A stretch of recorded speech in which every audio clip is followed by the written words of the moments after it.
கரப்பான் ஜனதா கட்சியினருடன் மத்திய அரசு நடத்திய பேச்சுவார்த்தையில் முடிவு எட்டப்படாத நிலையில் மாணவர்களின் போராட்டம் தொடர்கிறது. இது தொடர்பாக டெல்லியிலிருந்து செய்தியாளர் ராஜீவ் விளக்குகிறார். கரப்பான் ஜனதா கட்சியினுடைய போராட்டத்தை முடிவுக்கு கொண்டு வரும் ஒரு நடவடிக்கையாக மத்திய அரசுடனான ஒரு பேச்சுவார்த்தை இன்றைய தினம் நடைபெற்றிருந்தது. ஏற்கனவே முந்தைய ஒரு பேச்சுவார்த்தை நடைபெற்றிருந்த போதிலுமே அது எந்த ஒரு சமரசமாக இல்லாமல் முடிந்ததை தொடர்ந்து இரண்டாவதாக பேச்சுவார்த்தைக்கு அழைக்கப்பட்டிருந்தது. இருப்பினும் தற்போது மீண்டும் அந்த பேச்சுவார்த்தை நடைபெற்றிருந்த நிலையில தற்போது முழுமை பெறாமலே அந்த பேச்சுவார்த்தை நிறைவடைந்திருக்கிறது.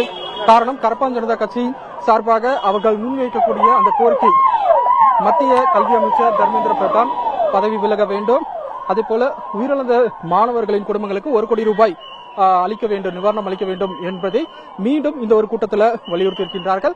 மத்திய அரசினுடைய நிலைப்பாட்டை பொறுத்தவரை உயிரிழந்த மாணவர்களுக்கு நிவாரணம் ஆனது கட்டாயம் வழங்கப்படும்.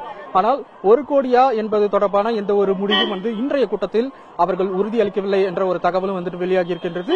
அதே போல கரப்பான் ஜனதா கட்சி சார்பாக இந்த ஒரு பேச்சுவார்த்தையில் ஈடுபட்டவர்கள் செய்தியாளர்களிடம் கூறுகையில் தங்கள் தரப்பினுடைய அந்த கோரிக்கையில் தற்போது தொடர்ந்து வலுவாக இருப்பதாகவும் மத்திய கல்வி அமைச்சர் தர்மேந்திர பிரதான் பதவி விலகும் வரை தங்களுடைய அந்த போராட்டத்தை கைவிட முடியாது என்பதை மத்திய அரசிடம் தெளிவாகவே நாங்கள் வலியுறுத்தியிருப்பதாக அவர்கள் கூறியிருக்கின்றார்கள். எனவே பொறுத்திருந்து பார்க்க வேண்டும். டெல்லியில் நடைபெற்று வரும் இந்த ஒரு போராட்டம் எப்பொழுது முடிவுக்கு வரும், மத்திய அரசினுடைய அடுத்த கட்ட நடவடிக்கை என்னவாக இருக்கும், மீண்டும் இந்த பேச்சுவார்த்தைக்கு அழைக்கப்படுமா என்ற ஒரு கேள்வி இருக்கிறது. பொறுத்திருந்து பார்க்கலாம். தலைநகர் டெல்லியிலிருந்து ஒளிப்பதிவாளர் ராமராஜனுடன் ராஜீவ்.